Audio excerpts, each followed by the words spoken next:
If you've been applying for internships and graduate positions and haven't been hearing back, it's likely because you're committing one of these common errors. My name is Matt, I'm an interview coach from Australia. The first is that I see people positioning themselves only as a student but not as a professional. That comes through loud and clear in the way you write about yourself in your summary, the way you leave off important metrics, the way you tell stories about the work that you've done and leave off important details about your communication and leadership skills.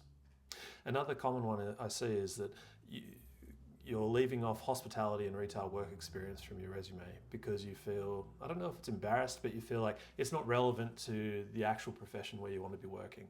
Here's the thing, it's very hard to differentiate yourself early in your career from your other classmates, but many of them have never had a paying job before.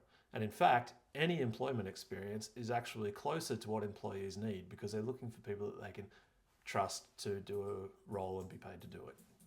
So please, any work experience you've had, work it into your resume, don't leave it off. Another is that you send your applications through LinkedIn, but it's not tailored to the organization. You haven't shown why you're interested in this company or this area specifically. And the trouble with that is that's one of the main ways you differentiate from your other classmates because they're not doing the research either. Another is that you may not have been building your networks over time. At this point in your career, people will be happy to connect with you, hear from you, talk to you, answer your questions. You can be leveraging that window while it's still open to build your networks because people buy from people that they like.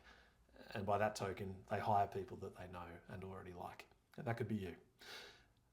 Finally, you haven't practiced telling your stories at interview. Storytelling is critical. You can't be winging it. You want to be thinking ahead of time.